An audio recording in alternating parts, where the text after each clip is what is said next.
இயேசு கிறிஸ்துவின் நாமத்தினாலே இந்த வேளையில இந்த பிரேயர் செஷன்ல கூடி வந்திருக்கிற உங்கள் ஒவ்வொருவரையும் அன்போடு கூட நான் வாழ்த்துகிறேன். இந்த நாளிலும் தேவனுடைய கிருபை நம் ஒவ்வொருவர் மேலும் அது அளவில்லாமல் ஊற்றப்பட்டு கொண்டிருக்கிறது. அவருடைய இரத்தம் நம் ஒவ்வொருவர் மேலும் தெளிக்கப்பட்டு கொண்டிருக்கிறபடியினாலே நம்மை அவருடைய இரத்தத்துக்குள் மறைத்து பாதுகாக்கிறபடியினாலே அவருடைய கிருபையும் சமாதானமும் நம்முடைய வாழ்க்கையில் அவரை அறிகிற அறிவில நமக்கு அது பெருகி கொண்டே இருக்கிறபடினாலும் நம்முடைய உள்ளத்துல மிகப்பெரிய சந்தோஷத்தையும் சமாதானத்தையும் நம்ம இருதயம் அதை எக்ஸ்பீரியன்ஸ் பண்றது நம்ம முந்தி எப்படி இருந்தோமோ அதை விட பல மாற்றங்கள் நமக்குள்ள நடந்து கொண்டிருக்கிறத நீங்க ஒவ்வொருத்தரும் நீங்க நிச்சயமா அதை ரியலைஸ் பண்றீங்க. உங்களுக்குள்ள நிறைய டிரான்ஸ்ஃபர்மேஷன்ஸ் ஒவ்வொரு நாளும் நடந்து கொண்டே இருக்கிறத நிறைய பேர் ஷேர் பண்றீங்க. அதுக்காக நான் ஆண்டவருக்கு நன்றி செலுத்துறேன். இன்னைக்கு நமக்கு வெளியில நடக்கிற மாற்றங்களை விட நமக்கு உள்ளான மனதுல ஆழ் மனதுல இருக்கக்கூடிய சந்தோஷம் சமாதானம் தான் தேவன் நமக்கு தந்திருக்கிற விலையேற பெற்ற பரிசு. இன்னைக்கு உலகத்துல இருக்கிற எந்த மக்களுக்கும் இந்த சந்தோஷமும் இல்லை, இந்த சமாதானமும் இல்லை.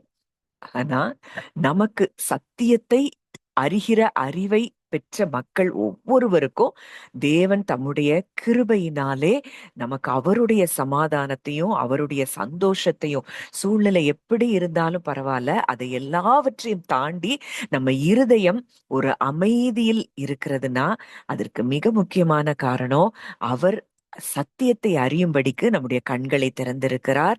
இந்த நாள்ல கூட நம்ம ஒரு ஒரு சின்ன மெடிடேஷன் தான் இது. சில காரியங்கள் நமக்கு ஏற்கனவே தெரிந்ததானா கூட இன்னைக்கு டீப்பா ஆழமாய் ஒரு தேவனை அறிகிற அறிவை நம்ம பெற்று ஒரு மெடிடேஷன் பிரேயர் நம்ம பண்ண போறோம்.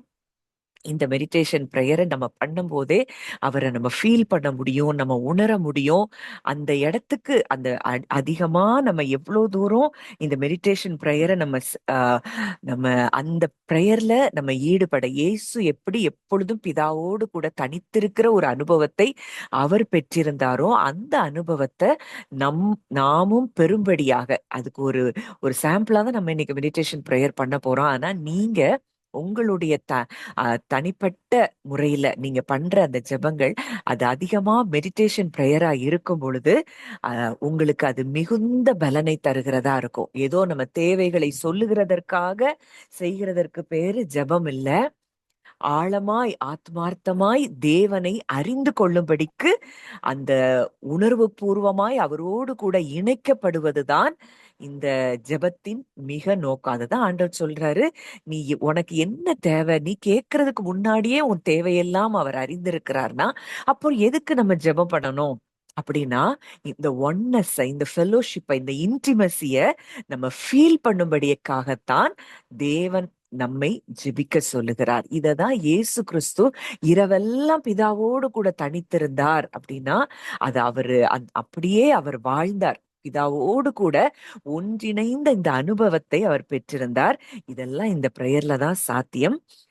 இன்னைக்கு கூட சில காரியங்களை நம்ம தியானிச்சுட்டு நம்ம பிரேயர் பண்ணும்போது உங்களுடைய உள்ளான மனதுல ஒரு மிகப்பெரிய விடுதலையை நீங்க நிச்சயமாய் உணர போகிறீர்கள். இன்னைக்கு இந்த உலகம் நமக்கு பல காரியங்களை நமக்கு கற்றுக் கொடுத்திருக்கு. ஏற்கனவே இப்ப சத்தியத்தை அறிந்த அறிவை அடைந்த பிறகு நம்மளுடைய எண்ணங்கள்ல பல மாற்றங்கள் உண்டாயிருக்கலாம். ஆனா இன்னைக்கு ஒரு புற ஜாதி புற மதஸ்தர்கள் அவங்க எல்லாம் பார்க்கும்போது கடவுளை சென்று சேரணும்னா அவங்க என்ன செய்யறாங்க, தவம் இருக்கணும். சிலர் என்ன பண்றாங்க, இன்னைக்கு காலையில கூட நான் ஊர்ல இருந்து வரும்போது நான் பார்த்தேன், கால்ல செருப்பு இல்லாம பல தூரங்கள், பல மைல்கள் நடந்து கடவுளை தேடி அவங்க போறாங்க. இன்னும் எத்தனையோ பழக்க வழக்கங்கள் கடவுளை பிரியப்படுத்துறதுக்கோ அவங்க பொருத்தனைகளை செலுத்துகிறதற்கோ தங்களுடைய உடலை வருத்தி அவங்க இந்த காரியங்கள் எல்லாம் செய்யறாங்க. சிலர் என்ன செய்யறாங்க, பலி கொடுக்கறாங்க. இல்ல ஒரு தூரமா எங்கேயோ ஒரு பரலோகம் இருக்கு, மோட்சம் இருக்கு, அங்க போறதுக்கு நம்ம காத்திருக்கணும், அங்க போறதுக்கு நம்ம இதெல்லாம் செய்யணும் அப்படின்னு சொல்லி இதெல்லாம் ஒரு ஒரு ஒரு மாயையான உலகத்துலதான் மக்கள் வாழ்ந்து கொண்டிருக்கிறாங்க. ஆனா நமக்கு அப்படி இல்ல. தேவன் எங்கேயோ தூரமா ஏதோ மேகங்களுக்கு அங்க அப்பால் ஒரு ஒரு பெரிய ஒரு சிங்காசனத்துல அவர் உட்கார்ந்து இருக்கிற ஒரு ஜட்ஜா இல்ல. இன்னைக்கு நம்ம விடுகிற சுவாசத்தை விட, நம்ம மூச்சு காற்றை விட அவர் நமக்கு மிக நெருக்கமாக இருக்கிறார். நான் சொல்லும் போது இதை நீங்க அப்படியே உணர்கிறவர்கள்னா இன்றைக்கு இந்த வார்த்தைகள் உங்களுக்கு மிகப்பெரிய விடுதலையை தரும். இத நம்ம வசனமா வாசிக்கிறோம், வசனமா கேட்கிறோம். ஆனா இத நம்ம எவ்வளவு தூரத்துக்கு தேவன் என் சுவாசத்தை விட எனக்கு நெருக்கமானவராக இருக்கிறார் அப்படிங்கிறத உணர்கிறவர்கள் தான் விடுதலை பெறுவார்கள். இல்ல இத ஒரு அறிவாய் வசனமா நம்ம பார்த்துட்டு, ஆமா அவரு என் கூட இருக்கிறாரு அப்படிங்கிற இடத்துல ஒரு நாலேஜ் அளவுல இது இருந்ததுன்னா இந்த வார்த்தைகள் எந்த வார்த்தையும் நமக்கு பிரயோஜனம் இல்ல. அப்போ நம்முடைய எல்லா எதிர்பார்ப்புகளையும் நிறைவேற்றுகிற அந்த தேவன் இன்றைக்கு நம்முடைய சுவாசத்தை விட நமக்கு நெருக்கமாக இருக்கிறாராம். நம்ம ஏற்கனவே தியானித்த வசனம் தான். அந்த வசனத்தை மறுபடியும் தியானிக்கும் பொழுது நீங்க அதை உணர்ந்து பாருங்க. கொலோசையர் 1 வசனம். ஆஹ் கொலோசையர் 1:27. புறஜாதிகளுக்குள்ளே விளங்கிய இந்த ரகசியத்திலுள்ள மகிமையின் ஐஸ்வர்யம் இன்னதென்று தேவன் தம்முடைய பரிசுத்தவான்களுக்கு தெரியப்படுத்த சித்தமானார். கிறிஸ்துவானவர் மகிமை நம்பிக்கையாக உங்களுக்குள் இருப்பதே அந்த ரகசியம். எப்படி இருக்கிறாரா? கிறிஸ்துவானவர் மகிமையின் நம்பிக்கையாக உங்களுக்குள் இருப்பதே. அப்போ அவ்வளோ தூரம் நமக்குள்ள இன்னைக்கு லிட்டரலா நீங்க உங்க சரீரத்தை பாக்குறீங்க. உங்களுக்குள்ள இருக்கிற ஹார்ட்டை நீங்க பார்க்கவே இல்லைனாலும் நமக்குள்ள ஹார்ட் இருக்குன்னு நமக்கு தெரியுது, நமக்கு லங்ஸ் இருக்குன்னு தெரியுது, நமக்கு இருக்கிற அத்தனை டைஜஷன் ஆர்கன்ஸ் எல்லாமே நமக்கு. நம்ம அதை ஒருவேளை இன்னைக்கு எக்ஸ்ரே ஸ்கேன்ல எடுத்தவங்க பார்த்துருக்கலாம். இன்னைக்கு எத்தனையோ பேர் அதற்கான வாய்ப்பே இல்லை, எடுக்க எடுக்க வேண்டிய சூழ்நிலை இல்லை. ஆனா கூட நம்ம அதை நம்புறோம். எனக்குள்ள இந்த ஆர்கன்ஸ் எல்லாம் இருக்குங்கிறத நம்ம நம்புறோம். ஏன்னா இதெல்லாம் இருந்தாதான் நம்ம உயிர் வாழ முடியும் அப்படிங்கிறதையும் நம்ம நம்புறோம். ஆனா வசனம் சொல்லுது, கிறிஸ்துவானவர் மகிமையின் நம்பிக்கையாக உங்களுக்குள் இருக்கிறார். இது புறஜாதிகளுக்குள்ளே விளங்கிய இந்த ரகசியத்தில் உள்ள மகிமையின் ஐஸ்வர்யம். இது ஆதி காலம் முதல் இது மறைக்கப்பட்டிருந்த ஒரு ரகசியமா. ஆனா இந்த காலத்துல, கடைசி காலத்துல இது வெளிப்படுத்தப்பட்டதுன்னு சொல்லி இந்த வசனம் சொல்லுகிறதை நம்ம பார்க்கிறோம். அப்போ இன்றைக்கு கிறிஸ்துவ அவர் உங்களுக்குள் இருக்கிறத நம்ம உணர்கிறோமா? இந்த கிறிஸ்து எனக்குள் இருக்கிறார் என்றால் இன்றைக்கு எனக்கு விரோதமான எந்த சூழ்நிலை செயல்பட முடியும், எனக்கு விரோதமான எந்த சூழ்ச்சிகள் செயல்பட முடியும், எனக்கு விரோதமான எந்த பலவீனங்கள் என்னை பலவீனப்படுத்த முடியும், என்னை மூழ்கடிக்க முடியும், இதையெல்லாம் நம்ம லிட்ரலா நம்ம ஃபீல் பண்றோமா, உணர்கிறோமா? இவ்வளவு பெரிய தேவன் இன்றைக்கு எனக்குள்ளே இருக்கிறார். என் மூச்சு காற்றை விட அவர் எனக்கு மிகவும் நெருக்கமாக இருக்கிறார். அப்போ இவருடைய இன்னொரு வசனம் வாசிக்கலாம். யோவான் 14 வசனம். யோவான் 14:20.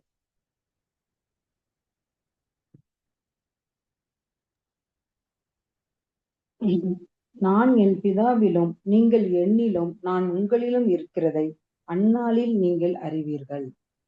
நான் என் பிதாவிலும் நீங்கள் என்னிலும் நான் உங்களிலும் இருக்கிறதை அந்நாளிலே நீங்கள் அறிவீர்கள். இயேசு கிறிஸ்து பிதாவில் இருக்கிறாரா? நாம் இயேசு கிறிஸ்துவுக்குள் இருக்கிறோமா? அவர் நம்மில் இருக்கிறாராம். இந்த அளவுக்கு நெருக்கமாய் திரித்துவ தேவனோடு கூட நாம் ஒன்றிணைக்கப்பட்டிருக்கிறோம். இன்னைக்கு இத ஃபீல் பண்ணிட்டோம் அப்படின்னா நமக்கு கவலைங்கிறதே வராது. இவ்வளவு பெரிய தேவன் என்னோடு கூட இருக்கிறார். அவர் எனக்காக யாவையும் செய்து முடிக்கிறவர். அவர் எனக்காக எதையும் செய்து முடிக்கக்கூடிய வல்லமை உள்ளவர். இன்னைக்கு என் தேவைகளை குறித்தோ, என் பிரச்சனைகளை குறித்தோ, என் சூழ்நிலைகளை குறித்தோ நான் கவலைப்பட வேண்டிய அவசியமே இல்லை அப்படிங்கிறத இதை யார் ஒருவர் உணர்கிறார்களோ அவங்க இருதயம்தான் இந்த அமைதியின் நிலைக்கு வரும். இந்த அமைதியின் நிலைக்கு மனம் வரும் பொழுதுதான் தேவனை இன்னமும் அதிகமாய் நாம் அறிந்து கொள்ள முடியும். அதனாலதான் இந்த வருஷம் நமக்கு ஆண்டவர் கொடுத்த ஒரு வார்த்தையே அதுதான், நீங்கள் அமர்ந்திருந்து நானே தேவன் என்று அறிந்து கொள்ளுங்கள். ஒருவேளை இன்னைக்கு ஆக்சுவலா நம்ம லாஸ்ட் வீக் கிங்டம் பத்தி தான் பார்த்துட்டு இருந்தோம், தொடர்ச்சியை தான் பார்க்கணும்னு நினைச்சேன். ஆனா இன்னைக்கு ஆத்துமார்த்தமாய் அவரை உணரும்படிக்கு ஆவியானவர் இன்றைக்கு நம்மோடு கூட இடைப்பட்டு கொண்டிருக்கிறார். அப்போ இன்னைக்கு நம்ம அவருக்குள்ள, அவர் நமக்குள்ள இருக்கிறத நம்ம உணர்கிறோமா? நீங்கள் அறிவீர்கள். இங்க அதுல இன்னொரு டிரான்ஸ்லேஷன்ல எப்படி இருக்குன்னா, நீங்கள் உணர்வீர்கள். அப்போ எந்த அளவுக்கு அவர் தூரத்துல இருக்கிறாருங்கிற மைண்ட் செட்டு முதல்ல உடையணும். எங்கேயோ இருக்கிறாரு, எங்கேயோ இருக்கிற தேவன் கிட்ட நம்ம ஜெபம் பண்ணிக்கிட்டு இருக்கிறோம் அப்படிங்கிறத முதல்ல அந்த எண்ணங்கள் நமக்கு மாற வேண்டும். இந்த இந்த நெருக்கம் அப்படிங்கிறது ஏதோ நம்ம ரொம்ப கஷ்டப்பட்டு நம்ம சம்பாதிச்சு நம்ம நன்மைகள் எல்லாம் செஞ்சு நம்ம நற்கிரியைகள் செஞ்சு நம்ம நீதிமானா நம்ம முயற்சி பண்ணி ஆனதுனால தேவன் நம்ம கூட இல்ல. இது தேவனே நமக்கு கொடுத்த ஒரு பரிசு. அங்க அப்போஸ்தலர்ல வாசிக்கிறோம். அப்போஸ்தலர் 17ல பவுல் ஒரு காரியத்தை, சில காரியங்கள் அங்க சொல்றாரு தேவனை பத்தி. புறஜாதி மக்கள் நிறைந்து இருக்கக்கூடிய அந்த பட்டணத்துல இயேசு கிறிஸ்துவை பற்றி அங்க அறிவிக்கிறாரு. அந்த இடத்துல அவர் சொல்றாரு, கடவுள், அத வாசிக்கலாம். அப்போஸ்தலர் 17:23. எப்படி என்றால், நான் சுற்றித் திரிந்து உங்கள் ஆராதனைக்குரியவைகளை கவனித்து பார்த்தபோது அறியப்படாத தேவனுக்கு என்று எழுதியிருக்கிற ஒரு பலிபீடத்தை கண்டேன். நீங்கள் அறியாமல் ஆராதிக்கிற அவரையே நான் உங்களுக்கு அறிவிக்கிறேன். உலகத்தையும் இதிலுள்ள யாவற்றையும் உண்டாக்கின தேவனானவர் வானத்துக்கும் பூமிக்கும் ஆண்டவராய் இருக்கிறபடியால் கைகளினால் கட்டப்பட்ட கோயில்களில் அவர் வாசம் பண்ணுகிறது இல்லை. எல்லோருக்கும் ஜீவனையும் சுவாசத்தையும் சகலத்தையும் கொடுக்கிற அவர் தமக்கு யாதொன்று தேவையானது போல மனுஷர் கைகளினால் பணிவிடை கொள்ளுகிறதும் அல்ல. அடுத்ததுல நேரம் இதுல வந்துருங்க. 27-28. கர்த்தராகிய தம்மை அவர்கள் தடவியாகிலும் கண்டுபிடிக்கத்தக்கதாய் தம்மை தேடும்படிக்கு அப்படி செய்தார். அவர் நம்மில் ஒருவருக்கும் தூரமானவர் அல்லவே. ஏனெனில் அவருக்குள் நாம் பிழைக்கிறோம், அசைகிறோம், இருக்கிறோம். அப்படியே உங்கள் புலவர்களிலும் சிலர் நாம் அவருடைய சந்ததியார் என்று சொல்லி இருக்கிறார்கள். இதுல தெளிவா பவுல் ஒரு புறஜாதி மக்களுக்கு, புறஜாதி கூட்ட மக்களுக்கு அவர் பேசுகிறார். அவர் சொல்றாரு, நான் உங்க இதெல்லாம் சுற்றி பார்த்தேன். நீங்க ஆராதனை செய்கிற அந்த காரியங்கள் எல்லாம் கவனித்து பார்த்தப்போ ஒரு வாக்கியம் அங்க எழுதி இருந்தது, அறியப்படாத தேவனுக்கு அப்படின்னு எழுதி இருக்கிற ஒரு பலிபீடத்தை பார்த்தேன். நீங்க அறியாமல் ஆராதிக்கிற அந்த தேவனை தான் நான் உங்களுக்கு அறிவிக்கிறேன். உலகத்தையும் அதிலுள்ள யாவற்றையும் உண்டாக்கின தேவனானவர் வானத்துக்கும் பூமிக்கும் ஆண்டவராய் இருக்கிறபடியினால், நல்ல இந்த வசனங்கள் எல்லாம் நீங்க உள்வாங்கணும். நான் சொல்லும் போது, உலகத்தையும் அதிலுள்ள யாவற்றையும் உண்டாக்கின தேவனானவர் வானத்துக்கும் பூமிக்கும் ஆண்டவராய் இருக்கிறபடியால் கைகளினால் கட்டப்பட்ட கோவில்களில் அவர் வாசம் பண்ணுகிறதில்லை. அவர் என்ன செய்யறது இல்லையா? கைகளினால் கட்டப்பட்ட கோவில்கள்ல அவர் வாசம் பண்ணுகிறதில்லை. இன்னைக்கு நம்ம ஆலயம்னு கூடி போறோம்னா அந்த இடத்துல நம்ம தான் ஆலயமா இருக்கிறோம். ஆலயமா இருக்கிற நாம் கூடி வருகிறதற்கு பெயர்தான் சபையே தவிர அந்த கட்டடத்தில் அவர் வசிக்கிறதில்லைன்னு சொல்லி இந்த வசனம் சொல்லுது. அப்போ நம்ம தான் அடுத்த வசனங்களை பார்க்கும்போது தெளிவா புரியும். உலகத்தையும் அதிலுள்ள யாவற்றையும் உண்டாக்கின தேவன், அவர்தான் வானத்துக்கும் ஆண்டவர், பூமிக்கும் ஆண்டவர். அவர் கைகளினால் கட்டப்பட்ட கோவில்களில் அவர் வாசம் பண்ணுகிறதில்லை.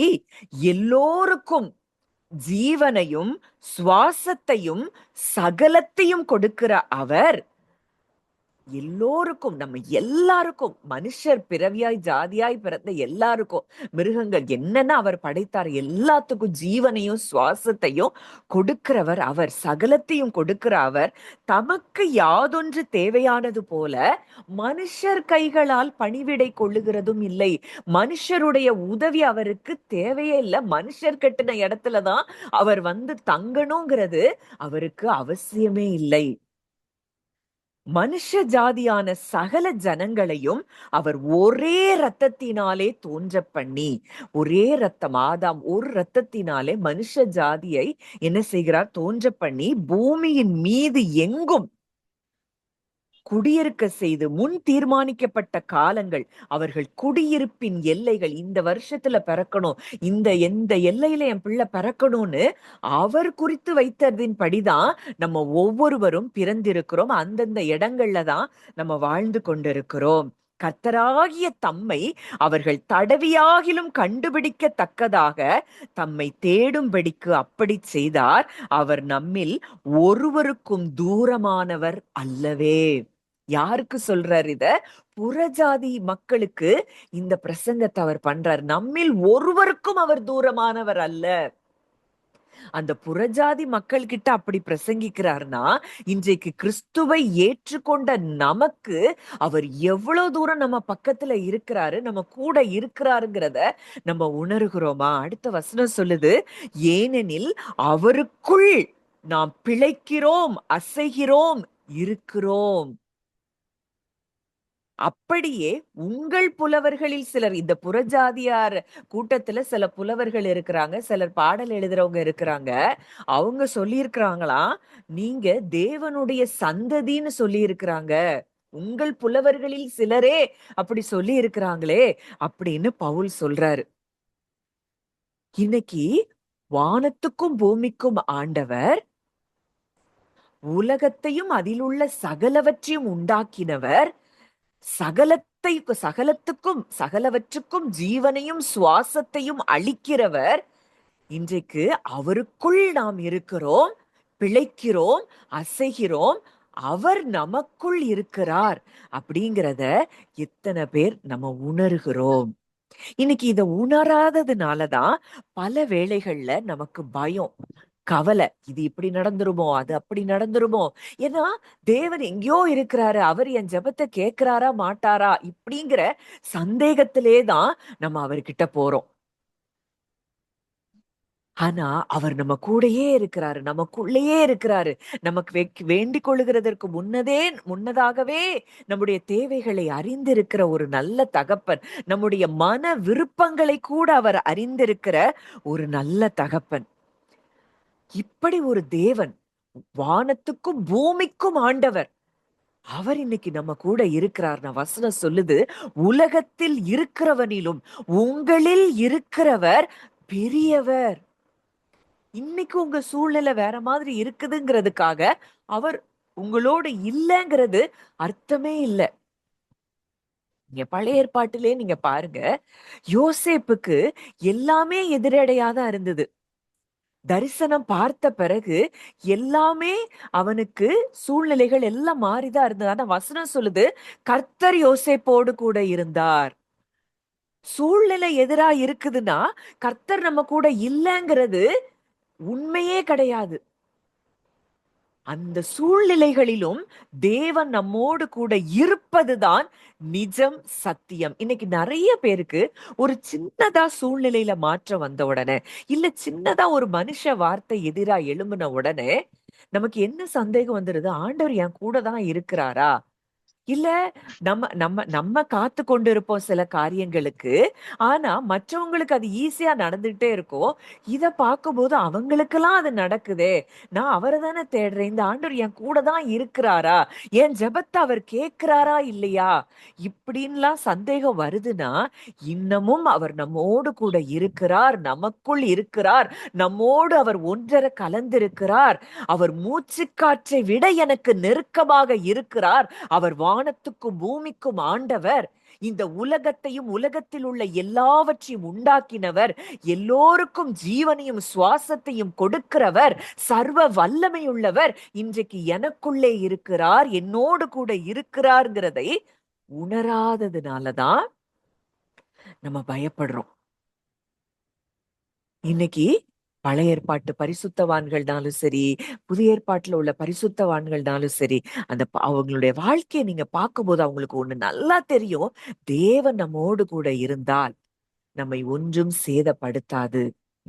நம்மை ஒன்றும் அணுக முடியாது. எந்த சூழ்நிலையும் நமக்கு எதிராய் நிற்க முடியாது அப்படிங்கிறத அவங்க ஆழ் மனதுல அவங்க அறிந்து வைத்திருந்தார்கள், உணர்ந்திருந்தார்கள்.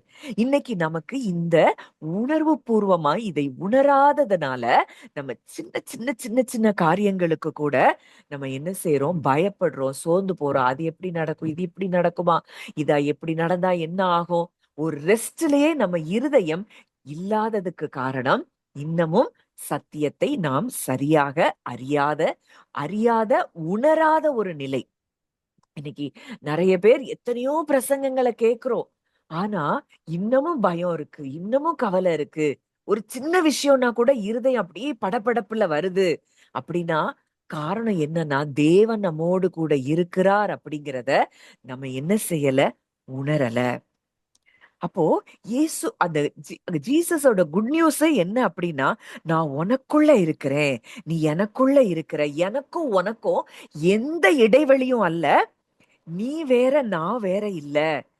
அன்புங்கிற பிணைப்புல நம்ம ஒன்றாக இணைக்கப்பட்டிருக்கிறோம். என் அன்பு உன் மேல பரிபூரணமா இருக்கிறது. அதுதான் தேவன் நம்மோடு சொல்லுகிற நிஜம், சத்தியம். பழைய பழைய ஏற்பாட்டின் காலத்துல மக்கள் பாவ உணர்வுல இருந்து விடுபடுறதுக்காக என்ன செய்றாங்க? பலி செலுத்துனாங்க. ஆனா அதே பழைய ஏற்பாட்டிலேயே தான் ஒரு வசனம் வாசிக்கலாம். சங்கீதம் 40:6.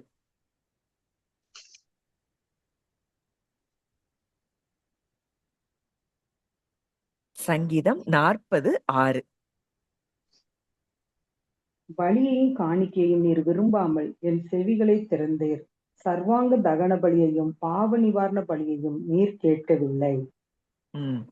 பலியையும் காணிக்கையையும் நீர் விரும்பாமல். அப்போ அவருக்கு பலியோ காணிக்கையோ அவர் என்ன செய்யல? விரும்பல. நீர் என் செவிகளை திறந்தீர். சர்வாங்க தகன பலியையும் பாவ நிவாரண பலியையும் நீர் கேட்கவில்லை. அப்போ அவர் என்ன செய்யலையா? பலியையோ காணிக்கைகளையோ அவர் கேட்கலையா?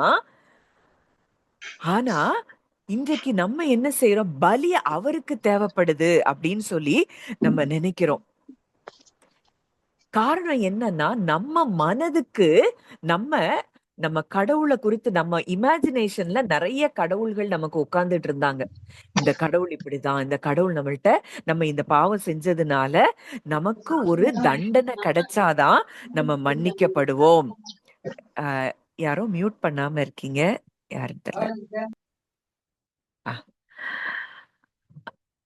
அப்போ நம்ம நம்ம கற்பனையில நிறைய பயமுறுத்துகிற கடவுள்கள் இருந்தபடியினால அத நம்ம சாந்தப்படுத்தணும்னா அதுக்கு ஒரு பலி செலுத்தணும்.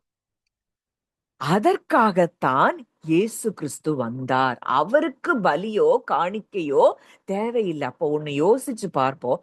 அவருக்கு ஒரு பலி தேவைப்படுது அப்படின்னா தன் குமாரனையே அவர் அனுப்பி நமக்காக அவர் பலி செலுத்துவாரா? அவர் நம்ம மேல வைத்த அன்பின் நிமித்தம் தன்னுடைய சொந்த குமாரனை அனுப்பி நம்மை அவர் விலையேற பெற்றவர்களாய் நம்மை அவருடைய சொந்த பிள்ளைகளாக அவர் பார்த்ததினாலே தன்னுடைய குமாரனை பலியாக அனுப்பி நம்மை அவர் மீட்டு கொள்ளுகிறதை நம்ம பார்க்கிறோம். இது தேவனுக்கு பலி இல்ல. இப்போ இன்னைக்கு அவருடைய ரத்தம் ஏன் சிந்தப்பட்டது அப்படின்னு சொல்லி நம்ம கொஞ்சம் பார்த்தோம்னா, இந்த முதலாம் ஆதாம் மூலம் அந்த டிஎன்ஏ நம்ம இன்னைக்கு நமக்குள்ள இன்னைக்கு எல்லாருக்குள்ளயும் அந்த டிஎன்ஏ செயல்பட ஆரம்பித்தது.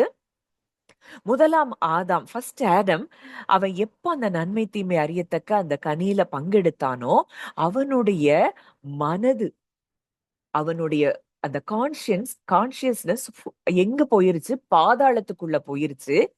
அவனுடைய அவனுடைய டோட்டலா எல்லாமே பாதாளத்துக்கு போயிருச்சு. அவனுடைய ரத்தம், டிஎன்ஏ எல்லாமே அந்த பாதாளத்துக்குள்ள போயிருச்சு.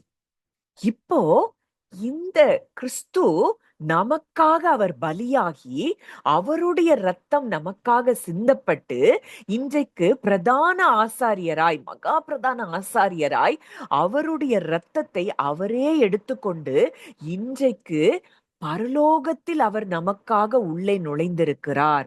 மகா பரிசுத்த ஸ்தலத்துல நுழைந்திருக்கிறார்னா, இன்றைக்கு ஒரே இரத்தத்தினாலே அவர் நம்மை முழு மனுக்குலத்தையும் அவர் தோன்ற பண்ணி முதல் ஆதாம் வழியாதான் நம்ம மாம்சத்துல உள்ள வந்தோம். ஆனா இரண்டாம் ஆதாமாகிய கிறிஸ்துவை ஏற்றுக்கொண்டவர்களுடைய கிறிஸ்துவை ஏற்றுக்கொண்டவர்கள் இன்றைக்கு அவருடைய இரத்தத்துக்கு நாம் சொந்தமானவர்களா இருந்தபடியினாலே, இப்போ இந்த முதலாம் அந்த ஆதாமினுடைய சந்ததியில தான் அவரும் வர்றாரு. இயேசு கிறிஸ்து வர்றாரு. இன்னைக்கு அந்த பாதாளத்துல இருந்த அந்த ரத்தத்தை அவர் இன்றைக்கு எங்க கொண்டு போறாரு? மகா பரிசுத்த ஸ்தலத்துல, பரலோகத்துல இருக்கக்கூடிய மகா பரிசுத்த ஸ்தலத்துக்கு அவர் கொண்டு போறாரு. மகா பரிசுத்த ஸ்தலத்துல இருக்கக்கூடிய எந்த பொருளும் கெட்டு போவதே கிடையாது. நீங்க பழைய ஏற்பாட்டிலே வாசித்து பாத்தீங்கன்னா அது தெரியும். மன்னாவோ இல்ல ஆரோனுடைய அந்த கோல், துளிர்த்த கோல், இதெல்லாம் வைக்கப்பட்டிருக்குது. எதுவும் அங்க என்ன செய்யாதான், அந்த மகா பரிசுத்த ஸ்தலத்துல இருக்கக்கூடிய பொருட்கள் அது கெட்டு போவதில்லை. அப்போ இன்றைக்கு இயேசு கிறிஸ்து தன்னுடைய ரத்தத்தை அங்க கொண்டு போனதுனால இன்றைக்கு நாம் எல்லோரும் அவர் மூலமாய் அவருக்கு பிள்ளைகளாய் மாறினபடியினாலே இன்னைக்கு நம்முடைய டிஎன்ஏ முற்றிலுமாய் மாற்றப்பட்டிருக்கிறதை நாம் எப்பொழுது உணர்கிறோமோ அப்பவே எல்லா பலவீனங்கள், எல்லா ஆத்துமாவில இருக்கிற அத்தனை சோர்வுகள், பயங்கள்ல இருந்து நாம் விடுதலை பெற முடியும். இது எத்தனை பேருக்கு நான் சொன்னது புரிஞ்சுதுன்னு தெரியல. புரியலைன்னா என்கிட்ட நீங்க திரும்பி கேட்கலாம். அதாவது முதல் ஆதாமின் மூலம் பாதாளத்துக்கு போன ரத்தம், அங்க மரணம் ஆளுகை செய்து கொண்டிருந்தது. அதனாலதான் ரோமர் 8ல பாக்குறோம், பாவம் மரணம் என்கிற பிரமாணம் முழு மனுக்குலத்தையும் ஆளுகை செய்து கொண்டிருந்தது. ஆனா கிறிஸ்து இயேசுவினாலே ஜீவனின் ஆவியின் பிரமாணம் இன்னைக்கு பாவம் மரணம் என்கிற பிரமாணத்திலிருந்து நம்மை விடுதலையாக்கும்படியாக அவர் தன்னுடைய இரத்தத்தை அவர் சிந்தி இன்றைக்கு மகா பரிசுத்த ஸ்தலத்துல அவருடைய ரத்தம் இருக்கிற இடத்துல இன்றைக்கு நம்முடைய ரத்தமும் இருக்கிறதை நாம் அறிந்து கொள்ள வேண்டும். இன்னைக்கு நம்முடைய ரத்தம் பாதாளத்துல இல்ல, பாவமோ மரணமோ இன்றைக்கு நம்மை மேற்கொள்ளும் இடத்துல நம்ம இல்ல. அதனாலதான் வெளிப்படுத்தல பார்க்கிறோம், முதல் மரணத்துல பங்கடைந்தவர்கள் மேல இரண்டாம் மரணத்திற்கு அதிகாரம் இல்லையாம்.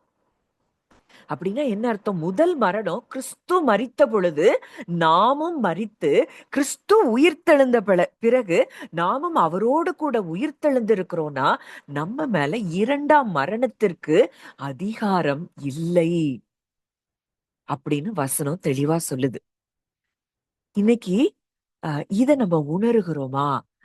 இன்னைக்கு அவர் கூட நான் மரித்து அவரோடு கூட உயிர்த்தெழுந்திருக்கிறபடியினாலே மரணத்துக்கு அதிகாரியாகிய பிசாசானவனை அவர் தனது மரணத்தினாலே அழித்தபடியினாலே எந்த பலவீனங்களோ வியாதிகளோ எதுவும் என்னைய மேற்கொள்ள முடியாது அப்படிங்கிற இடத்தை நாம் பெற்றிருக்கிறோமா? அதை உணர்கிறோமா?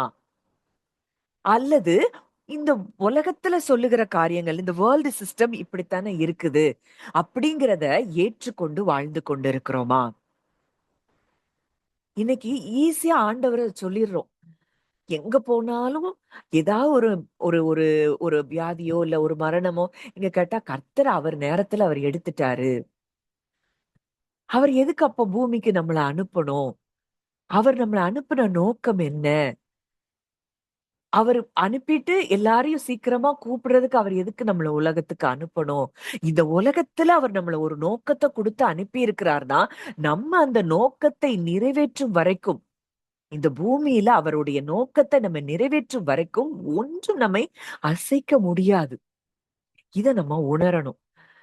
இன்னைக்கு அது ஒருவேளை நானாவே இருந்தா கூட, நானே அத அடிக்கடி நான் ஃபீல் பண்ணுவேன். ஏதோ ஒரு பலவீனம் வருதுன்னா கூட நிச்சயமா நான் யோசித்து பார்த்தேன்னா, என்னுடைய மைண்ட்ல ஏதோ உலகத்தின் காரியங்கள் நமக்குள்ள வந்திருக்கும். இன்னைக்கு நான் போட்ட டெஸ்டிமனி கூட கேட்டிருப்பீங்க. மர்லின் ஷேர் பண்ணியிருந்தது. அந்த எண்ணெய் தேய்ச்சு குளிச்சா நமக்கு கோல்டு வரும். இது ஏதோ இதெல்லாம் நமக்கு பல வருஷங்களா விதைக்கப்பட்ட களைகள். அடுத்ததா அபியுலாக்கா ஷேர் பண்ணாங்க. ஐஸ் போட்டு கரும்பு ஜூஸ் சாப்பிட்டா தொண்டை வலி வரும். இதெல்லாம் நம்ம மைண்ட்ல அரண்களா இருக்கு. இதெல்லாம் நமக்கு உரிய அறிவா இருக்கு. இத நம்ம திங்க் பண்ணும் போதே அது நமக்குள்ள என்ன செய்யுது? அது நம்ம மேல ஆளுகை செய்ய ஆரம்பிக்குது. இதுதான் உண்மை. இப்ப எனக்கே ஏதோ ஒண்ணு நான் இவ்ளோ தூரம் பேசினா கூட, இன்னைக்கும் ஏதோ ஒரு அரண் எனக்குள்ள இருந்ததுன்னா, நிச்சயம் அது என்னைய அஃபெக்ட் பண்ணதான் செய்யும். அத வச்சு, ஐயோ! இவ்ளோ பெரிய ஊழியக்காரங்க. அவங்க எவ்வளவு பெரிய ஊழியம் செஞ்சாங்க. எப்படியெல்லாம் இருந்தாங்க. அவங்களுக்கே இது வந்தது. அவங்களுக்கே இது வந்ததுன்னா எனக்கு அப்ப நான்லாம் எம்மாத்திரம். இப்படியெல்லாம் நம்ம நெனைக்கிறோம் அப்படின்னாலே, அவங்களுக்குள்ள அவங்க என்ன அரண்கள சத்துரு விதைத்திருந்தானோ நமக்கு தெரியாது. ஆனா இன்றைக்கு தேவன் இதையெல்லாம் அறிந்து கொள்வதற்கு முதலாவது நமக்கு கிருபை பாராட்டி இருக்கிறார். அதுதான் நம்முடைய போராயுதங்கள் மாம்சத்துக்கு ஏற்றவைகளாய் இராமல் அரண்களை நிர்மூலமாக்குகிறதற்கு தேவ பலமுள்ளவைகளாய் இருக்கிறது. இன்னைக்கு ரொம்ப நல்ல நேரம் கெட்ட நேரம் பாக்குறது இன்னைக்கு கிறிஸ்தவர்களே அப்படி இருக்கிறத பார்க்கிறோம். இத சாப்பிட்டா அது வந்துரும், அதை சாப்பிட்டா வந்துரும், இந்த தண்ணிய குடிச்சா அப்படி வந்துரும். ஏகப்பட்ட பொய்கள். இத நம்பிட்டு இருந்தோம்னா இது நடக்கதான் செய்யும். ஏன்னா நம்ம எதை விசுவாசிக்கிறோமோ அது நமக்கு நடக்கும்.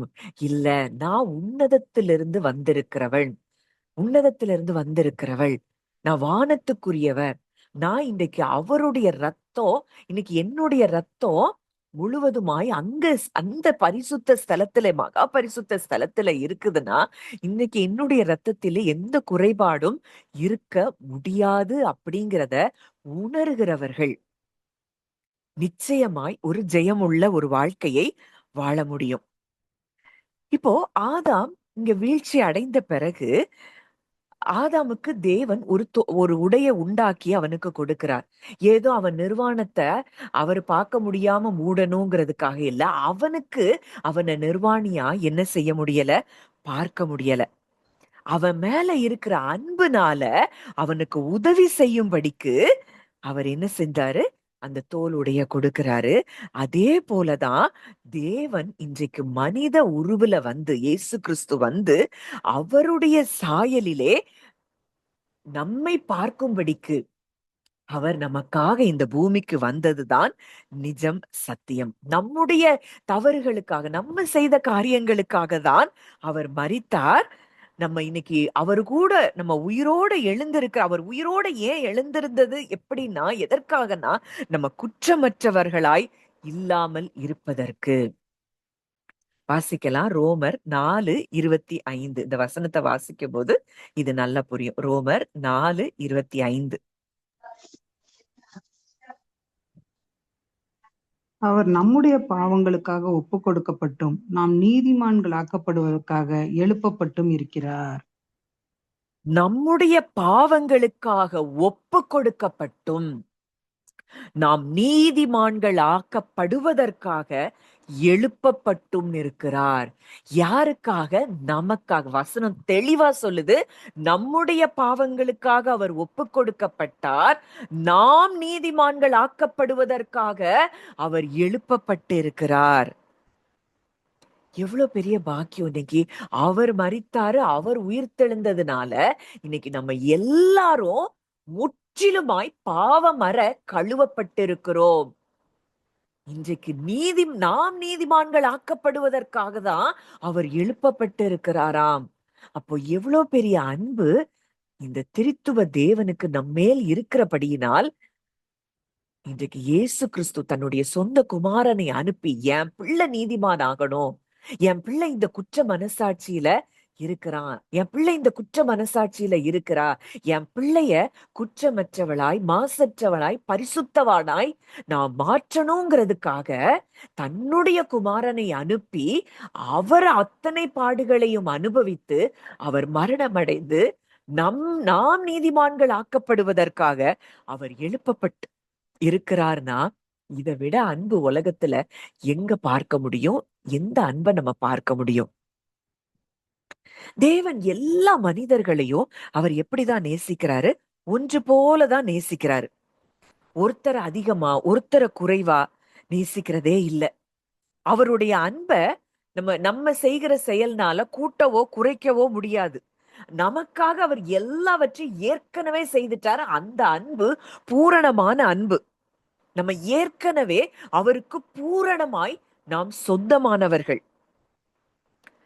இந்த மதங்கள் இதுதான் என்ன சொல்லுது? இந்த ரிலீஜியன் நம்ம ஏதோ தேவன் நம்மளை நேசிக்கணும்னா அதை செய்யணும் இதை செய்யணும் அப்படிங்கிறத இந்த மதங்கள் சொல்லுது. அப்போ இன்னைக்கும் நம்ம பாவிங்கிற இந்த சின் கான்சியஸ்னஸ் இத நம்ம இருதயத்துல இருந்து வேரோடு பிடுங்கி போடும்படிக்காக தான் தேவன் சிலுவைக்கு அவர் சென்று மரித்து அவர் உயிரோடு எழும்பி தன்னுடைய அன்பை நமக்காக அவர் வெளிப்படுத்தி இருக்கிறார். அந்த தேவன் வானத்துக்கும் பூமிக்கும் ஆண்டவர் இன்றைக்கு உங்க மூச்சு காற்றை விட உங்களுக்கு நெருக்கமாக இருக்கிறார்ங்கிறத நீங்க உணர வேண்டிய இடத்தில் இருக்கிறீர்கள். தேவன் நம்மளை பார்த்து கோவப்படல. அவர் நம்மளை பற்றின நினைப்புலதான் எப்பவும் இருக்கிறாராம். எப்பவும் நம்ம மேல நினைவிலேயே இருக்கிறாராம். நம்மளை பத்தி நினைச்சு அவர் சிலிர்க்கிறாராம். நம்மளை பற்றி பாடல்களை பாடுகிறாருன்னு நம்ம செப்பனியால வாசிக்கிறோம். அந்த அளவுக்கு அவர் நம்மளை நேசித்து கொண்டே இருக்கிறார். அவருடைய வார்த்தை என்ன அப்படின்னா, மகனே மகளே, நீ என் செல்ல பிள்ளை, நீ குற்றமற்றவள், நீ என்னுடைய பிள்ளை, நீ எனக்கு பொக்கிஷம், நீ விலையேற பெற்றவள். அப்போ இந்த அளவுக்கு அவர் நம்மளை நேசிக்கிறார்னா இன்னைக்கு நம்ம விருப்பத்தை அவர் நிறைவேற்ற மாட்டாரா? நம்ம ஜெபங்களுக்கு அவர் பதில் கொடுக்க மாட்டாரா? இல்ல நமக்கு கொடுத்த வாக்குத்தத்தங்களை அவரால நிறைவேற்ற முடியாதா? இன்னைக்கு எல்லாத்துக்கும் கவலை, எல்லாத்துக்கும் பயம், எல்லாத்துக்கும் சோர்வு. காரணம், இன்னைக்கு இந்த அளவு தேவன் நம்மோடு கூட இருக்கிறார்ங்கிறத இன்னமும் நாம் உணர முடியாத இடத்துல இருக்கிறோம். இன்னைக்கு காலையில நான் ஒரு விஷயத்த யோசிச்சுட்டு இருந்தேன். நான் என் பிள்ளைகளை குறிச்சு எப்படி யோசிக்கிறேன்? அப்போ இன்னைக்கு காலையில ஒரு சின்ன விஷயம். என் மகன் இப்போ ஃபர்ஸ்ட் இயர் படிக்கிறான் காலேஜ்ல. அவன் ஸ்கூல் படிக்கும் போதும் சரி, காலேஜ் இப்ப போன பிறகும் சரி, அவனுக்கு படம் வரைகிறது கொஞ்சம் வராது. அதனால அவனோட என் மககிட்ட கொடுத்து வரைவான். அது வரைக்கும் 2 பேரும் நிறைய டீஸ் பண்ணி ஒருத்தர் சண்டை போடுவாங்க, எல்லாம் செய்வாங்க. ஆனா அவனுக்கு ஒரு வேலை நடக்கணும்னா அன்னைக்கு அவளுக்கு என்னெல்லாம் ஹெல்ப் பண்ணணுமோ அதெல்லாம் ஹெல்ப் பண்ணி அவளை வந்து படம் வரைவான். ஆனா அவளும் அந்த டைம்ல அவன்கிட்ட என்னெல்லாம் வேலை வாங்க முடியுமோ வாங்குவா. ஏன்னா நான் உனக்கு வரைஞ்சு கொடுக்கணும்னா இதெல்லாம் செய்யணும் அப்படின்னு கண்டிஷன்லாம் போட்டு வரைஞ்சு கொடுப்பா. இதை நான் இன்னைக்கு திடீர்னு யோசிச்சு பார்த்து மனசுக்குள்ள எனக்கு ரொம்ப சிரிப்பா வந்தது. அப்போ ஆண்டவர் பேசுறாரு, நீ உன் பிள்ளைகளை நினைச்சு எவ்வளவு ரசிக்கிற, ஒவ்வொரு சின்ன காரியத்த நீ இவ்வளவு யோசிச்சு பாக்குற, அந்த பிள்ளைங்க செய்யறத நீ ரசிச்சு பாக்குற, அந்த பிள்ளைங்க பேசுறத ரசிக்கிற. அப்போ நீ எனக்கு பிள்ளை, உன் வாயில இருந்து வருகிற ஒவ்வொரு வார்த்தையையும் நான் எவ்வளவு ரசித்து கேட்கிறேன்னு உனக்கு தெரியுமா அப்படின்னு ஆண்டவர் பேசினாரு. எனக்கு அது ரொம்ப இன்னைக்கு காலையில டச் பண்ணுச்சு. அப்போ நம்ம இன்னைக்கு அவரை எங்கேயோ தூரமா இருக்கிறவரா பார்க்கிறோம். அப்படி கிடையாது. வசனம் சொல்லுது, கர்த்தருக்கு பயந்தவர்கள் ஒருவரோடு ஒருவர் பேசிக் கொள்ளுவார்களாம். அவர்கள் பேசுவதை அவர் கவனித்து கேட்பாராம். ஒரு ஞாபக புஸ்தகத்தையும் அவர் வைத்திருக்கிறாராம். அப்போ எந்த அளவுக்கு அவர் நம்மளை இன்டிமேட்டா நேசிச்சு, என் பிள்ளை என்ன பேசுது, என் பிள்ளை என்ன குறிச்சு என்ன பேசுது, என் பிள்ளை இவ்ளோ மெச்சூர்டா ஆயிட்டாளா, என் பிள்ளை இவ்ளோ மெச்சூர்டா பேசுதா, இப்படியெல்லாம் அவர் நம்மளை குறித்து ஒவ்வொரு நொடி பொழுதும் அவர் நம்மை ரசித்து கொண்டிருக்கிற தேவன். நம்ம மேல நினைவா இருக்கிறவர் நம்முடைய ஒவ்வொரு அசைவையும் அவர் ரசிக்கிறார்னா, இன்னைக்கு இந்த உலக அன்புக்காக நம்ம ஏங்கி திரிவோமா? இல்ல மனுஷருடைய ஒப்பீனியன்ஸ், மனுஷருடைய வார்த்தைகள் நமக்கு பெருசா தெரியுமா? இன்னைக்கு இதெல்லாம் இல்லாததுனாலதான் நமக்கு நிறைய பயங்கள். அவரை நம்ம ஃபீல் பண்றதே இல்ல. அப்பா என் கூட இருக்கிறாரு. நான் பேசுறத கேட்டுட்டே இருக்கிறாரு. இததான் இயேசு சொல்றாரு.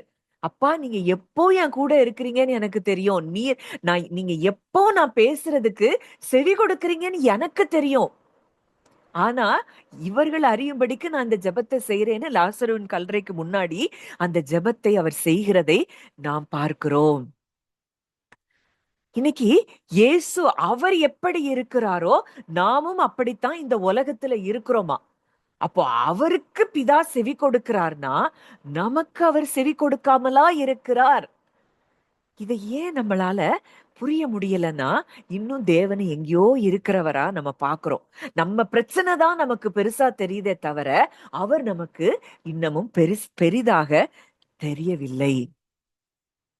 அவரோட அன்பு நமக்கு பெருசா தெரியல. அவருடைய வல்லமை நமக்கு பெருசா தெரியல. அவர் இதுவரைக்கும் நமக்கு செய்த நன்மைகள் பெருசா தெரியல. ஆனா இப்ப ஒரு சூழ்நிலை வந்திருக்கு.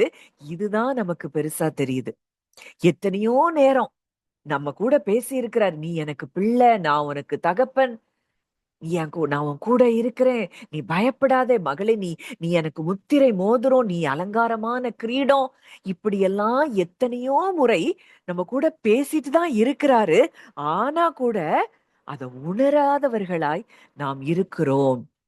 அப்படி உணர்வில்லாத இருதயமாய் நம்முடைய இருதயம் இருந்ததுன்னா அந்த இருதயம் தான் இருளடைகிற இருதயம். தேவனுடைய அன்பை உணர முடியாத இருதயமா நம்ம மாறிட்டு இருக்கிறோம்னா அந்த இருதயம் சீக்கிரத்துல இருளடைஞ்சிரும். வெளிச்சம்னா என்னன்னா அவருடைய அன்பை எல்லா பகுதிகளிலும் நாம் புரிந்து கொள்ளுகிறது தான் வெளிச்சம். அன்பு ஜீவன் ஒளி. அன்பு பூரணமான அவருடைய அன்பை நம்ம உணர்ந்து கொள்ளும் பொழுது நமக்குள்ள ஜீவன் செயல்பட ஆரம்பிக்கும். கிறிஸ்துவின் ஜீவன் செயல்பட ஆரம்பிக்கும். அந்த பூரணமான அன்பை நம்ம உணர்ந்து கொள்ளும் பொழுது நம்முடைய இருதயம், நம்முடைய எல்லா ஆவிக்குரிய சென்சஸ் எல்லாமே அது வெளிச்சத்துக்குள்ள வருகிறதை நாம் அறிந்து கொள்ள முடியும். இந்த அன்பை உணராத இடம்தான் இருள். இப்ப எந்தெந்த இடத்துல எல்லாம் நம்ம அன்பை உணரலையோ அந்தந்த இடத்துல எல்லாம் பயம் இருக்கும். மனுஷ அன்புக்காக நம்ம ஏங்கிட்டு இருப்போம். தேவ அன்பை நம்மளால உணரவே முடியாது. மனிதர்களுடைய வார்த்தைகளும் மனுஷருடைய ஒப்பீனியன்ஸும் நமக்கு பெருசா தெரியும். அதனாலதான் நம்ம முந்தா நாள் நினைக்கிறேன் நம்ம தியானித்தோம், கிரயத்துக்கு கொல்லப்பட்டீர்களே, மனுஷர்களுக்கு அடிமைகளாகாதிருங்கள்.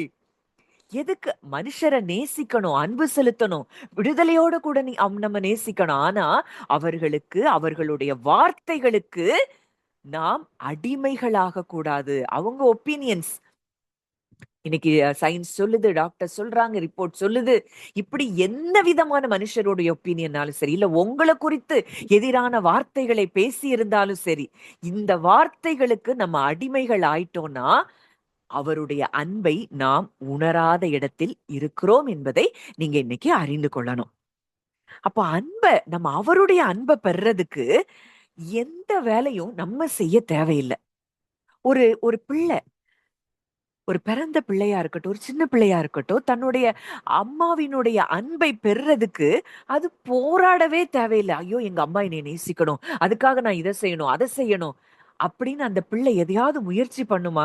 நிச்சயமா கிடையாது. இன்னைக்கு பிள்ளைகள்லாம் எவ்வளோ பெருசானாலும் அந்த பிள்ளைங்க பேசினதையும் செய்ததையும் நம்ம ரசித்து கொண்டு இருக்கிறோம். எவ்வளவு பெருசானாலும் இப்ப வரைக்கும் நம்ம பிள்ளைங்க பேசுறத நம்ம ரசிக்கிறோம், நம்ம அத சந்தோஷமா பார்க்கிறோம்.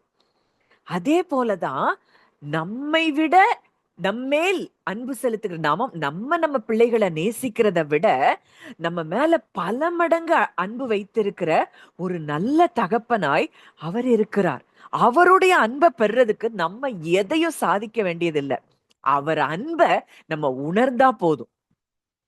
நம்ம எதை செஞ்சாலும் அவருடைய அன்பை, நம்ம மேல அவர் வைத்திருக்கிற அன்பை ரொம்ப கூட்டிடவும் முடியாது, எதையோ செய்யலைன்னா குறைக்கவும் முடியாது. அவருடைய அன்பில ஒரு காலமும் மாற்றம் கிடையாது. தேவன் அன்பாகவே இருக்கிறார். இத நம்ம உணரும் பொழுது நம்முடைய வாழ்க்கையில சந்தோஷம், சமாதானம், இளைப்பாறுதல் இது எப்பொழுதும் இருக்கிறத நம்ம உணர முடியும். இப்ப விசுவாசம் விசுவாசம் அப்படிங்கிறது ஏதோ மணிக்கணக்கா ஆண்டவர்கிட்ட போராடி மூடிக்கிட்டு ஆண்டவரை தேடி வர்றது இல்ல. என் தேவன், என்னை படைத்த என் தகப்பன் என்னை ஒரு நொடி பொழுது கூட மறப்பதில்லை அப்படிங்கிற உண்மைய உணர்ந்து அது அந்த அந்த உணர்வுல நம்ம ஒரு சிலிர்ப்படைகிறோம்ல, அதுதான் விசுவாசம். இன்னைக்கு விசுவாசம் அன்பினால் கிரியை செய்கிற விசுவாசமே உதவும் அப்படின்னு வேதம் சொல்லுது. இன்னைக்கு தேவனுடைய அவருடைய மனது முழுவதும் நான் மட்டும்தான் நிறைஞ்சிருக்கிறேன், நான் நிறைஞ்சிருக்கிறேன் அவருடைய மனதுல, நான் ஃபுல்லா இருக்கிறேன், நிறைஞ்சிருக்கிறேன். அவர் என் மேல ஒரு நினைவாகவே இருக்கிறார், என்னைய ஒரு நொடி பொழுது கூட அவர் மறக்கிறது இல்ல அப்படிங்கிற உண்மையை உணர்வதுதான் விசுவாசம். இந்த விசுவாசம் நமக்கு வந்துட்டுன்னா எதை பத்தியும் நமக்கு கவலை இருக்காது. நம்மளை பத்தின நினைவுதான் அவருக்கு மிகப்பெரிய சந்தோஷமா. ஏதோ விசுவாசங்கிறது நான் விசுவாசிக்கணும் விசுவாசிக்கணும் விசுவாசிக்கணுங்கிறது ஏதோ ஒரு கடமை இல்ல. அவர் நம்மளை எப்பவும் உணர்ந்து எப்பவும் நம்மளை அறிந்து வைத்திருக்கிறார். எப்பவும் அவருடைய நினைவுல. அதனாலதான் வசனம் சொல்லுது, ஸ்திரீயானவள் தன் கர்ப்பத்தின் பிள்ளைக்கு இறங்காமல் தன் பாலகனை மறப்பாளோ, அவள் மறந்தாலும் நான் உன்னை மறப்பதில்லை. இதுதான் அவருடைய அன்பு. யார் வேணாலும் இந்த உலகத்துல மறக்கட்டும், ஆனா அவர் மறக்க மாட்டாரு. இன்னைக்கு யோசேப்பு ஒருவேளை நினைச்சிருக்கலாம், ஏதோ சூழ்நிலையில அங்க கூட பிறந்த சகோதரர்கள் அத்தனை பேரும் தள்ளிட்டாங்க. அங்க தகப்பனுடைய தாயினுடைய அன்பு அவனுக்கு தெரியாது, தகப்பனுடைய அன்பையும் இழந்துட்டான். சூழ்நிலைகள் அங்க எல்லாம் அங்க அங்க அடிமையா விற்று போடப்படுகிறான், பொய் குற்றச்சாட்டு சொல்லப்படுகிறது அவன் மேல, வீண் பழி எல்லாமே அவனுக்கு வருது, சிறைச்சாலையின் அனுபவம். ஆனா கூட அவர் என்ன செய்யல, யோசேப்பை மறக்கவில்லை. இன்னைக்கு உங்க சூழ்நிலையில அவர் மறந்துட்டார் நீங்க நினைச்சீங்கன்னா, இன்னமும் அவருடைய அன்பை சரியாக நம்ம என்ன செய்யல, புரிந்து கொள்ளல. யாரு மறந்தாலும், தாயே மறந்தாலும் நான் உன்னை மறக்க மாட்டேன்னு அவர் சொல்லிட்டாருன்னா, அவர் நமக்காக எதை செய்யாமல், நமக்கு என்ன செய்யணும், எதை எப்படி செய்யணும், எப்ப செய்யணும், எல்லாம் அவர் திட்டம் பண்ணி வைத்திருக்கிறார். அதனாலதான் எரேமியா 29:11 பார்க்கிறோம், நீங்கள் எதிர்பார்த்திருக்கும் முடிவை நான் உங்களுக்கு கொடுக்கும்படி நான் உங்கள் பேரில் நினைத்திருக்கிற நினைவுகளை அறிவேன், அவைகள் தீமைக்கு அல்ல சமாதானத்துக்கு ஏதுவானவைகளே. உங்கள் நினைவுகளை பார்க்கிலும் என் நினைவுகள், உங்கள் வழிகளை பார்க்கிலும் என் வழிகள் அது உயர்ந்தவைகளா இருக்கிறதுன்னு அப்பா சொல்றாருன்னா, நம்முடைய நினைவு அது ரொம்ப குறுகுனது. நம்மளை குறித்து நினைக்கிறத விட தேவன் நம்மை குறித்து வைத்திருக்கிற திட்டம், நம் பிள்ளைகளை குறித்து வைத்திருக்கிற திட்டம் அது பெரிது, அது மேலானது. அவர் ஒரு நாள் நம்மளை மறக்க மாட்டாரு, ஒரு நாள் நம்மளை யாரு கையிலையும் விட்டு கொடுக்கவும் மாட்டாரு, ஒரு நாளும் நம்மை கைவிட முடியாதவர். அப்படிப்பட்ட தகப்பனை தான் நம்ம பெற்றிருக்கிறோம் அப்படிங்கிறத உணர்வதற்கு தான் என்னதான் விசுவாசம். அப்போ நம்ம நம்ம அவ பரிசுத்தமாக நம்ம மாற்றப்பட்டிருக்கிறோம், நம்ம நீதிமான்கள் ஆக்கப்பட்டிருக்கிறோம், இன்றைக்கு அவரோடு கூட நம்ம ஒன்றிணைக்கப்பட்டிருக்கிறோம் அப்படிங்கிற ஒரு விழிப்புணர்வு நமக்கு எப்ப வருதோ, அந்த விழிப்புணர்வு நமக்கு மிகப்பெரிய காரியங்களை நம்முடைய வாழ்க்கையில் செய்யும் என்பதில் சந்தேகமில்லை. இந்த விழிப்புணர்வை தான் ஆதி அப்போஸ்தலர்கள் பெற்றிருந்தாங்க. அதனாலதான் அவங்க எந்நேரமும் சந்தோஷத்தை அவர்கள் அனுபவித்துக் கொண்டிருந்தார்கள். இன்னைக்கு அந்த அந்த அவருடைய வார்த்தை, அந்த இங்கிலீஷ் தமிழ்ல அது வேற மாதிரி இருக்கு, வாசிங்க. உன்னத பாட்டு 5ஆம் அதிகாரம் 15-16. கால்கள் பசும்பொன் ஆதாரங்களின் மேல் இருக்கிற வெள்ளைக்கல் தூண்களைப் போல் இருக்கிறது. அவர் ரூபம் லீபனோனைப் போலவும் கேதுருக்களைப் போலவும் சிறப்பாயிருக்கிறது. அவர் வாய் மிகவும் மதுரமாயிருக்கிறது. அவர் முற்றிலும் அழகுள்ளவர். இவரே என் நேசர். எருசலேமின் குமாரத்திகளே, இவரே என் சிநேகிதர். இதுல அவர் வாய் மிகவும் மதுரமா இருக்கிறதுன்னு இருக்கு. ஆனா இதுல இன்னும் டிபிடில எப்படி கொடுத்திருக்குது அப்படின்னா, most sweet are his kisses, even his whispers of love. அவருடைய வாயின் முத்தங்கள் இனிமையா இருக்கிறதாம். அவருடைய அந்த அந்த அந்த சத்தம், அவருடைய அவர் வாயிலிருந்து நம்ம மேல அவர் வாயின் மூலமாய் வார்த்தைகள் வெளிவந்த அந்த சத்தம், அந்த அமைதியான அந்த சத்தம், அது மிகவும் அன்புள்ளதா இருக்கிறதாம்.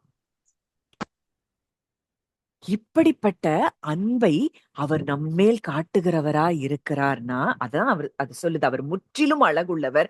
இவரே என் நேசர். அவர் வாய் மிகவும் மதுரமாயிருக்கிறது. அவருடைய வாயின் முத்தங்களால் நம்மை முத்தமிடுகிற தேவனாய் இருக்கிறாராம். அவரை போல அதுல கொடுத்திருக்கு, if you ask me why I love him, it's because there is none like him to me. அவரை போல யாரும் கிடையாது. Everything about him fills me with holy desire, and now he is my beloved, my friend forever. அவர்தான் என் நேசர் அப்படின்னு சொல்லி அங்க சொல்லப்பட்டிருக்கிறது. அவருடைய வார்த்தைகள் வாயின் முத்தங்களைப் போல அது இனிமையானவைகளாம். நம்மளை குறித்து அவர் பேசுகிற வார்த்தைகள் எல்லாம் அது இனிமையான வார்த்தைகள் தான். இன்னைக்கு நம்மள அவர் கண்டம் பண்ணுகிற வார்த்தைகளை அவர் பேசுவதில்லை. இன்னைக்கு நீங்க என்னைக்கோ செஞ்ச பாவத்தை நினைச்சிட்டு அதனால இப்படி வந்துரும், இதனால இப்படி வந்துரும்னு பயந்து கொண்டு இருந்தீங்கன்னா இன்னமும் நீங்கள் சத்தியத்தை அறியவில்லை. தேவனால் நீங்க பிறந்துட்டீங்கன்னா உங்களால பாவம் செய்ய முடியாது. தேவனால், ஏன்னா தேவனுடைய வித்து இன்னைக்கு ஆக்டிவேட் ஆயிடுச்சு. இன்னைக்கு உங்களால பாவம் செய்ய முடியாது. ஆனா என்னைக்கோ செஞ்சதை நீங்க நினைச்சிட்டு இருந்தீங்கன்னாலே நீங்க இன்னமும் சரியான சத்தியத்தை அறியவில்லை என்பதுதான் நிஜம். அப்போ முதல்ல நம்ம குறைவுள்ள மனிதர்களாய் பார்க்கிறத நம்ம நிறுத்தணும். நம்ம சரீரம்தான் அவர் தங்குகிற ஆலயமா இருக்கிறதுங்கிறத உணரணும். இன்றைக்கு உலகத்துக்கும் வானத்துக்கும் பூமிக்கும் ஆண்டவர், உலகத்தையும் அதில் உள்ள யாவற்றையும் உண்டாக்கினவர் இன்னைக்கு எங்க இருக்கிறாராம்? நமக்குள்ள இருக்கிறாராம். நம்முடைய ஒவ்வொரு அசைவிலையும் அவருடைய காரியங்கள் தான், அவருடைய சாயலகத்தான் நம்ம என்ன செய்யறோம்? வெளிப்படுகிறது. நம்ம மூலமாய் அவருடைய சாயல் வெளிப்படுகிறது. நம்ம நேசிக்கப்பட்டு கொண்டே இருக்கிறோம். நாம முற்றிலுமாய் மன்னிக்கப்பட்டு இருக்கிறோம். எல்லாத்துக்கும் மேல நம்ம தேவனோடு கூட ஒன்றிணைக்கப்பட்டு இருக்கிறோம். அந்த அன்புல நம்ம ஒவ்வொரு நாளும் நனைந்து கொண்டே இருந்தோம்னா நமக்கு விசுவாசங்கிறது போராடி வர வேண்டியதே இல்லை. அப்போ இந்த அன்பை நம்ம உணர்வதற்காக தான் நம்ம என்ன செய்யறோம்? நிறைய மெடிடேஷன்ஸ்லாம் நம்ம பண்றோம். இந்த மெடிடேஷன் பண்ண அந்த ஆழமா அவர் கூட நம்ம உள்ள போக போக போக என்ன நடக்குது? நம்ம அப்படியே அவருடைய அந்த அன்புல மூழ்கி போகும்போது முற்றிலுமாய் அவரை ஃபீல் பண்ண ஆரம்பிக்கிறோம். எந்த சூழ்நிலையும் அவருடைய அன்பை விட்டு நம்மை பிரிக்க முடியாத இடத்துக்கு நம்ம வர்றோம். இன்னைக்கு ஜெபங்கிற பேர்ல என்ன பண்ணிட்டோம்? இத்தனை வருஷம் நமக்கும் அறியல போய் மனப்பாடமா நம்ம பிரச்சனைகளை சொல்றதும் தேவைகளை சொல்றதும் சொல்லிட்டு ஆமேன்னு சொல்லிட்டு வந்துடுறோம். அவர் யாரு? நம்ம யாரு? இன்னைக்கு அவர் நம்மளை எப்படி பாக்குறாரு?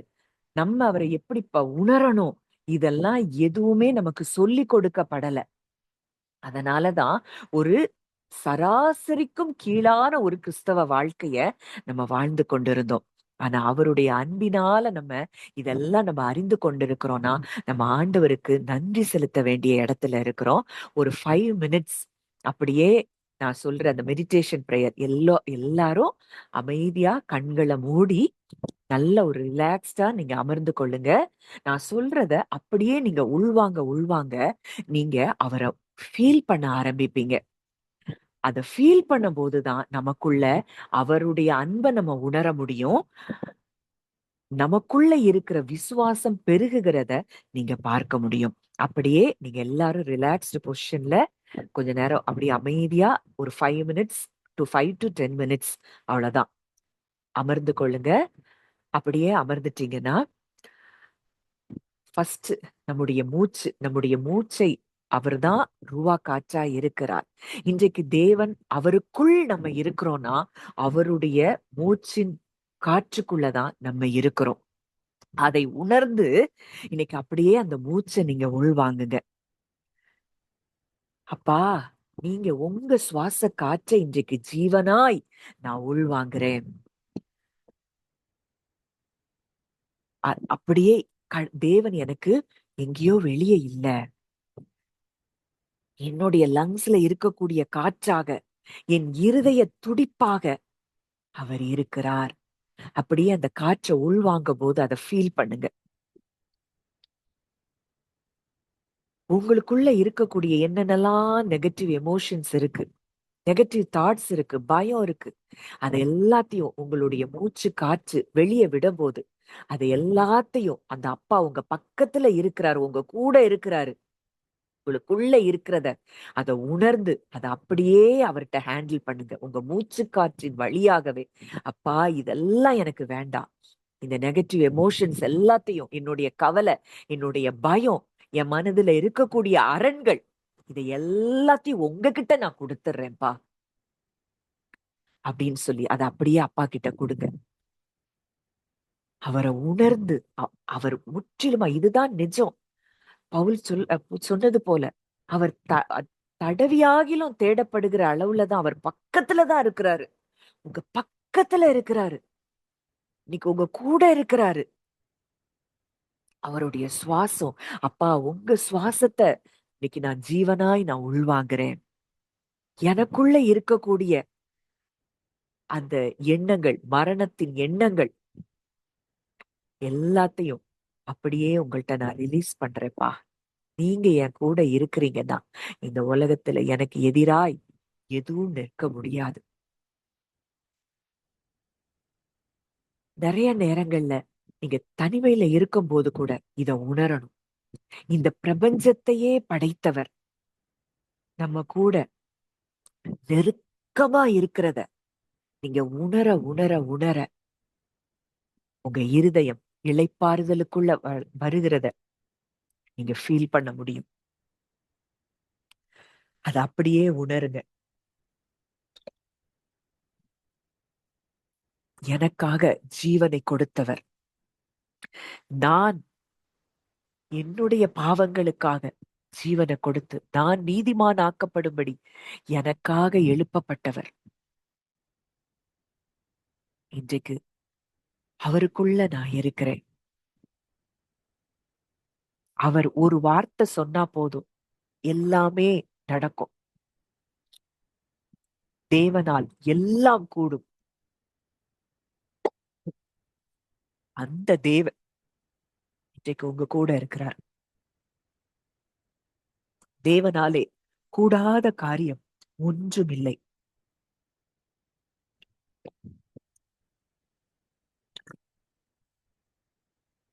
அந்த தேவன் இன்னைக்கு உங்க கூட இருக்கிறார்னா உங்க வாழ்க்கையில அவரால செய்ய முடியாத காரியம்னு ஏதாவது இருக்குதா?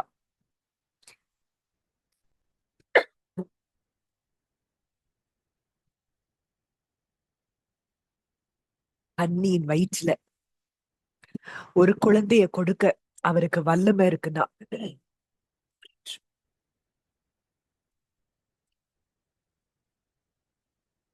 இன்னைக்கு உங்க வாழ்க்கையில அவரால செய்ய முடியாத அற்புதம்னு ஏதாவது இருக்குதா?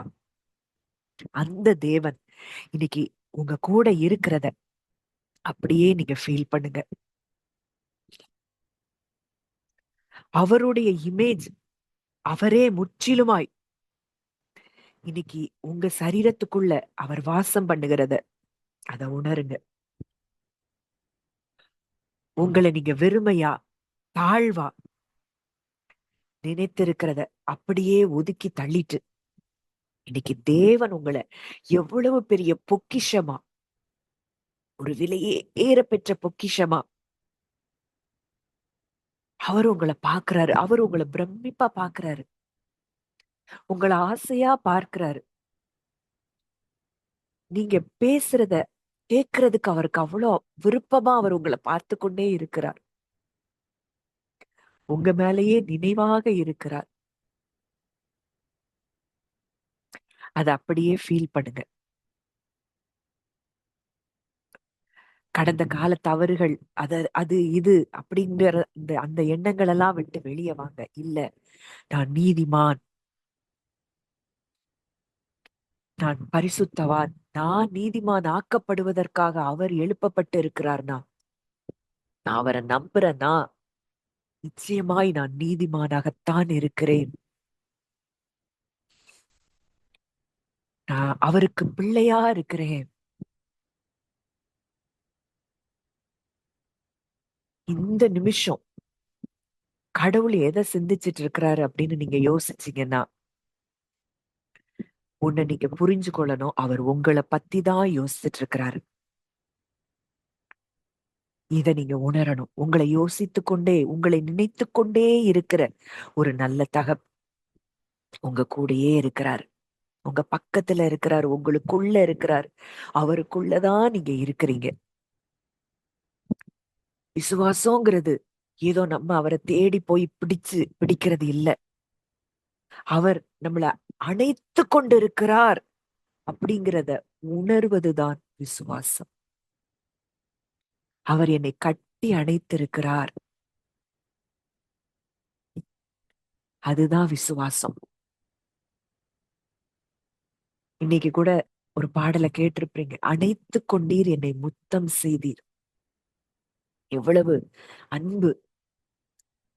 அப்படித்தான் அவர் நம்மை நேசித்துக் கொண்டே இருக்கிறார். இந்த நாள்ல இருந்து எந்த வேலையை செய்யும் போதும், எந்த சூழ்நிலையா இருக்கும் போதும், இந்த உலகத்தை படைத்தவரே என் கூட இருக்கிறார். இந்த உலகத்தை படைத்தவரே எனக்குள்ள இருக்கிறார். இன்றைக்கு எதுவும் என்னை அணுக முடியாது. எந்த வார்த்தையும் என்னை டிஸ்டர்ப் பண்ண முடியாது. நானும் என் தேவனும் ஒன்றாயிருக்கிறோம் அப்படிங்கிற இடத்துக்கு நீங்க வரும்போது, உங்க வாயிலிருந்து புறப்படுகிற ஒவ்வொரு வார்த்தையும் அது வல்லமையுள்ள வார்த்தையாய் மாறுகிறதை நீங்கள் பார்ப்பீர்கள். ஏன்னா நீதிமான் செய்யும் வேண்டுதல் மிகவும் பலமுள்ளது. நீங்க நீதிமான்கிறதை எப்ப புரிந்து கொள்றீங்களோ, உங்க வாழ்க்கையில நீங்க செய்கிற ஜெபங்கள் அது பலமுள்ளது. நீங்க சும்மா ஒரு வார்த்தைய பேசினா கூட போதும், அது நடந்துரும். இந்த அன்பை உணர உணர உணர அவரும் நீங்களும் ஒன்றா இருக்கிறீர்கள்ங்கிறத உணர்கிற இடத்திற்கு நம்ம இன்றிலிருந்து நம்ம ஒவ்வொருத்தரும் அந்த இடத்துக்கு வரணும். என்ன வேலை செஞ்சாலும் சரி, என்ன காரியம் செஞ்சாலும், படுத்தாலும் எழும்பினாலும், உட்கார்ந்தாலும் தூங்குனாலும், வேலை செஞ்சாலும் என் அப்பா என் கூட இருக்கிறார். திருத்துவ தேவன் என்னோடு கூட இருக்கிறாங்க. கிறிஸ்து எனக்குள்ள இருக்கிறார். பரிசுத்தாவியானவர் எனக்குள்ள இருக்கிறார். நான் அவருக்குள் இருக்கிறேன். இந்த உலகத்தை படைத்தவரே எனக்குள்ள இருக்கிறாரு. இது அதிகம் அதிகமாய் நீங்க ஃபீல் பண்ணுங்க. இன்றிலிருந்து ஒரு பெரிய விடுதலைய உங்க ஆத்துமாவில நீங்க பார்க்க முடியும். உங்க சூழ்நிலைகள்ல நீங்க பார்க்க முடியும். ஏன்னா நீங்க கிறிஸ்து உங்களுக்குள்ள ஒன்றாக கலந்ததை நீங்க உணர ஆரம்பிக்கும் பொழுது, உங்களுக்கு எதிராய் செயல்பட்ட எல்லா காரியங்களும் உங்களை பார்த்து பயந்து ஓட ஆரம்பிக்கும். இன்னைக்கு இது புரியாம எத்தனையோ தவறான சத்தியங்களுக்குள்ள நம்ம இருந்து பயந்து கொண்டிருந்த நாட்கள், பிசாசு அப்படி பண்ணிருவான், இப்படி பண்ணிருவான். இனி ஒரு நாள் கூட இந்த பிசாசுக்கு நம்ம என்ன செய்யக்கூடாது, இடம் கொடுக்க கூடாது. அவனுக்கும் நமக்கும் சம்பந்தமே கிடையாது. இருளின், அதாவது கீழ்ப்படியாமையின் பிள்ளைகளிடத்துலதான் ஆகாயத்து பிரபு கிரியை செய்ய முடியுமா. அவருக்கு பிள்ளையான பிறகு நம்மை தொட எந்த சத்துருவுக்கும் அதிகாரம் இல்லை, மரணத்துக்கும் அதிகாரம் இல்லை. அவருடைய ரத்தம் நம்ம மேல 24 மணி நேரமும் தெளிக்கப்பட்டு கொண்டே இருக்கிறது. நன்மையானவைகளை அவருடைய ரத்தம் நமக்காக பேசிக்கொண்டே இருக்கிறது. இது அப்படியே உணருங்க. அவருடைய ரத்தம் ஒரு பெரிய விடுதலைய கர்த்தர் இன்றைக்கு நம்முடைய ஆத்துமாவில அவர் தந்திருக்கிறார். அவருடைய அன்பு இன்னமும் இன்னமும் ஆழமாய் அவர் நீச்சல் ஆழத்துக்கு நம்ம கொண்டு செல்வார். நல்ல தகப்பனே, நன்றியோடு உம்மை துதிக்கிறோம், ஸ்தோத்தரிக்கிறோம் அப்பா.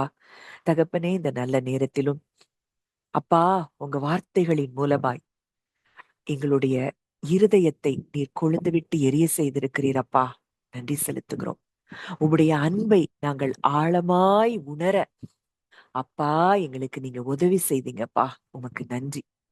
இன்னமும் நாங்க உம்முடைய அன்புல மூழ்கி திளைக்க அப்பா, விசுவாசத்தில் உறுதியாய் நிற்க எங்களுக்கு நீங்க கிருபை தாங்க அப்பா.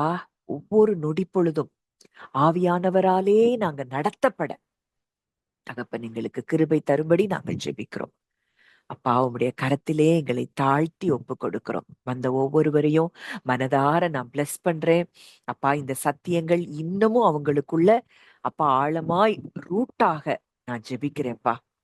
ஆண்டவரே, கேட்ட ஒவ்வொரு இருதயத்திலும் இந்த வசனம், இந்த வார்த்தைகள் 100 மடங்கு பலன் தரும்படி நான் ஜெபிக்கிறேன். உடைய கரங்களிலே ஒப்பு கொடுக்கிறேன். காத்துக்கொள்ளும், வழி நடத்தும். இயேசுவின் மூலம் கேட்கிறோம் ஜீவனுள்ள நல்ல பிதாவே. ஆமேன், ஆமேன்.